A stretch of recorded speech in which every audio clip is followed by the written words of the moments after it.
Et 15 jours après le début de l'offensive russe en Ukraine, les chefs d'État et de gouvernement sont à Versailles. Oui, tout un symbole, plus de 100 ans après la signature du traité de paix entre l'Allemagne et les Alliés dans la galerie des glaces du château.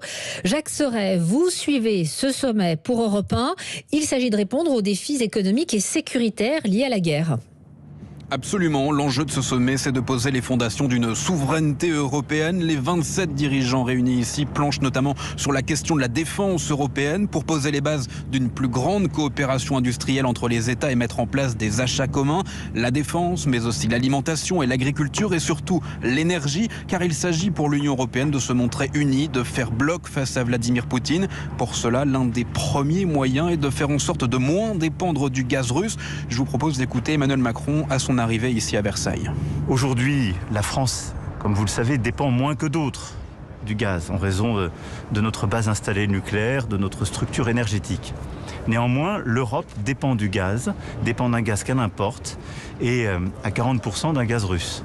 Et donc, la stratégie que nous devons bâtir, et c'est la discussion que nous allons avoir ce soir, c'est pourquoi ce sommet est très important, c'est de savoir à quel rythme nous pouvons diminuer, réduire, puis supprimer cette vulnérabilité. Quels sont les voies et moyens de trouver d'autres fournisseurs à court terme et comment nous réorganiser.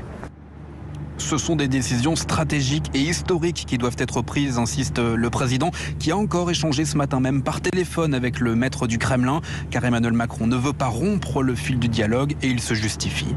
Je pense qu'il nous faut rester engagés, alors même que nous soutenons l'Ukraine, alors même que nous sanctionnons la Russie fortement, que nous restons unis, que nous menons des initiatives, des démarches diplomatiques au Conseil des Nations Unies pour isoler la Russie. Il faut rester engagé dans un dialogue pour essayer d'obtenir cette solution. Cette solution diplomatique, d'abord, elle ne peut advenir qu'entre la Russie et l'Ukraine. Mais nous pouvons peut-être aider, c'est ce que nous tentons de faire.